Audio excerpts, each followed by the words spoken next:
Bonjour, votre nom s'il vous plaît. Je m'appelle Khadra Hussein Ali, donc je suis principale du collège de Gabodin. Et votre profession et l'adresse de l'activité.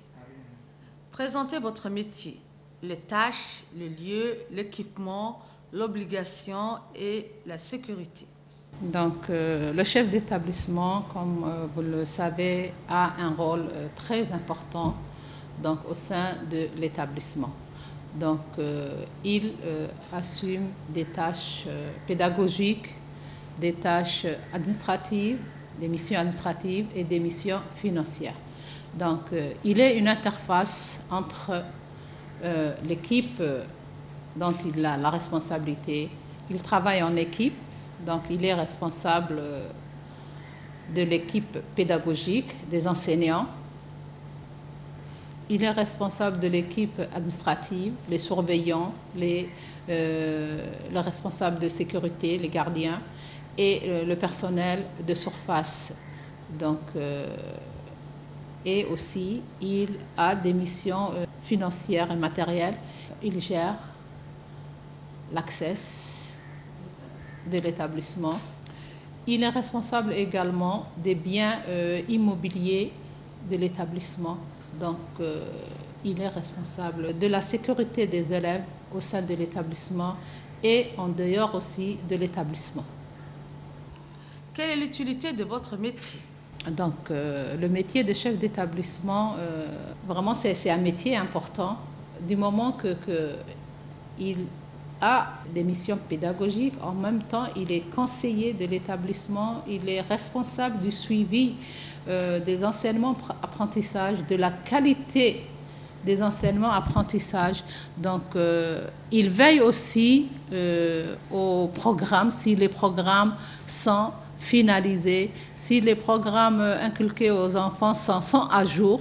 Donc, et par là, à travers le contrôle régulier et ponctuel du cahier de texte, et des fois, donc, on est amené à effectuer des visites dans les salles pour voir un peu la relation entre élèves, enseignants, entre vraiment comment ça se passe dans les classes, le climat scolaire.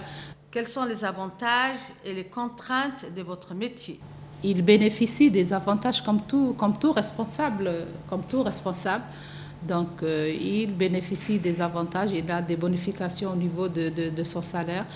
Et aussi, il a certains avantages dont dispose de l'administration. Les contraintes sont beaucoup plus accentuées au niveau du chef d'établissement parce qu'il doit être là pendant que les cours s'effectuent.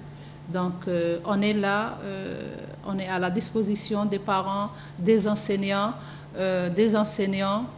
des élèves, du ministère. Donc, notre présence vraiment est prépondérante. Donc, je ne dirais pas qu'on a plus de contraintes, mais c'est le métier de chef d'établissement. Vraiment, tu es dans un établissement. L'établissement, c'est en quelque sorte une micro-société. Donc, il y a des conflits qui peuvent surgir à tout moment. Donc, il est amené à gérer ces conflits. Des conflits entre élèves qui sont souvent présents. Et des conflits peut-être dans la classe avec enseignants et quelques élèves difficiles. Des conflits entre parents et enseignants, donc c'est pas souvent, ça se produit pas souvent, mais on peut assister à ce genre de conflits. Donc il est amené à gérer ces conflits. Donc sa présence vraiment est importante. Quels sont vos horaires de travail? Donc nos horaires de travail, nous avons les mêmes horaires que les horaires d'ouverture de l'établissement, bien que nous sommes obligés d'être en avance. Donc, il ne faut pas être là à 7h30 comme les élèves, mais plutôt venir en avance avant. Donc, si les enseignants ont des questions à vous poser, donc être là à répondre aux besoins des enseignants, des élèves, des parents. Nos horaires de travail varient, ne sont pas comme les horaires d'un directeur de l'administration.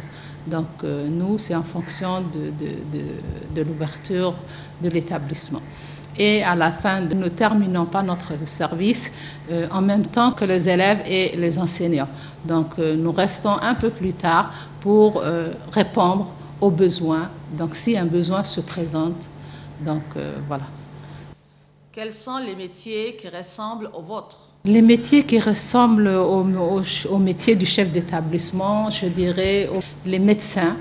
Les médecins sont les métiers qui peuvent s'apparenter à celui du chef d'établissement.